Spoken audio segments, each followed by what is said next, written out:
Hello，大家好，欢迎来到二音的世界。今天呢，我给大家来看一下我家的旧冰箱。我家的这台旧冰箱呢，在疫情期间也算是立功了。我现在买完菜呢，基本上都先放到这台旧冰箱里面，等个几天，然后呢，再拿到楼上的新冰箱里面。当时呢，换冰箱的时候呢，我也考虑过说，让美国这边的这个电力公司康麦的来把这台冰箱回收走。我呢还能拿到50块钱的那种 gift card， 但是想想算了，放在这儿呢至少能做个备用没想到疫情的爆发，很快呢我就用上了。只是呢我家的这台旧冰箱最近开始罢工了，冷冻区上面不动，这冰淇淋都软和了，蔬菜区呢反倒冻得硬邦邦的。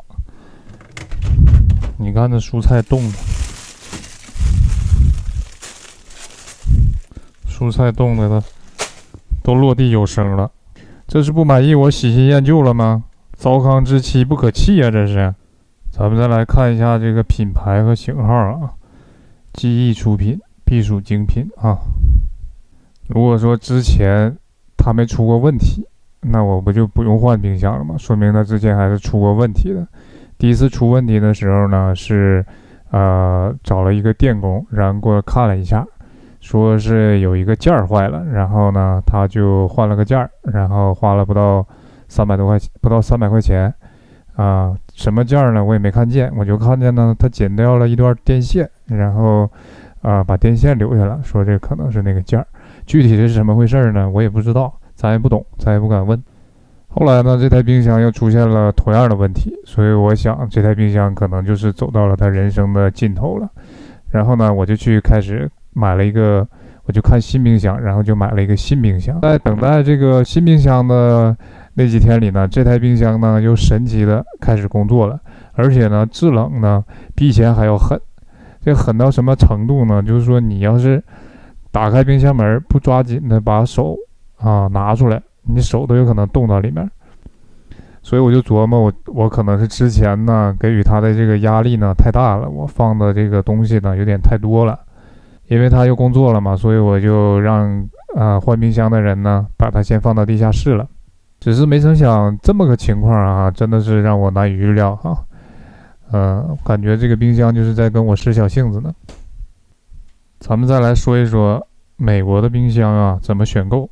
从外观上一般就是两款，一种是上面双开门，然后下面是下拉式的，一种就是这样的直接双开门一站到底的。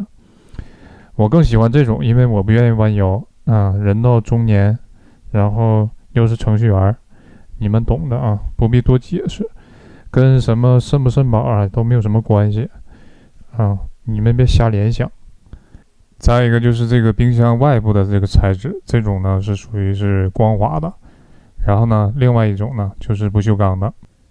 不锈钢的呢又分为两种，一种呢是上面不留指纹或者手印的，一种呢就是正常的这种不锈钢的。两种呢差200块钱左右吧，我记得。我后悔当时没买那个不留手印的了，真的不是为了反侦查真是这个不锈钢的这个印记呢还是特别明显的，特别容易就留下印记。这让我不由得想起一首诗：床前明月光，玻璃好上霜，要不及时擦，真的会很脏。最后一个明显的差别呢就是这个冰箱的深度一种呢是所谓的 counter depth， 啥意思呢？就是跟这个countertop 就是你的这个灶台这个深度是一样的。美国的灶台深度一般都是一个标准的，除非你自己定制的不大一样。另外一种就是 full depth， 就是会比 countertop 比灶台多出来那么一截的一种冰箱。我家的这个旧冰箱就是这种。那么 counter depth 这种冰箱既然深度浅了，那么自然而然里面的空间就会小一些，而且这种冰箱价格上更贵，我估计是因为工艺的成本增加了。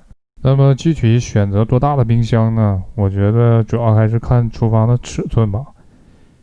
其实厨房大的话，这两种冰箱都是没有差别的。但是呢，像我家这种情况，就是打开冰箱门，就是过道，那肯定是选择小一点的更好。而且呢，我确实也不需要那么大的空间。那它们之间的空间到底有多大的差别呢？据我了解呢，这个差别大概就是4个篮球那么大的一个空间差别。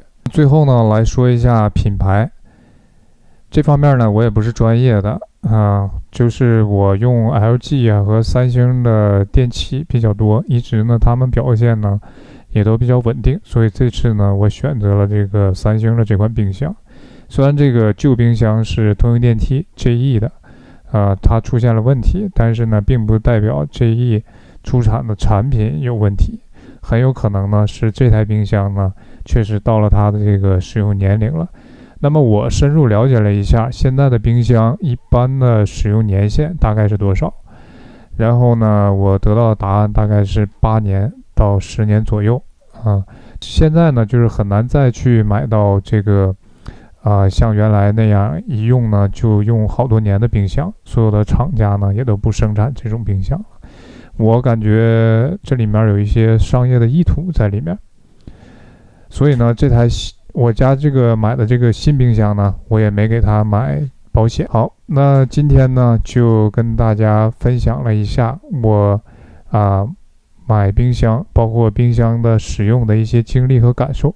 如果你喜欢我的视频的话，希望能给我点一个关注，谢谢。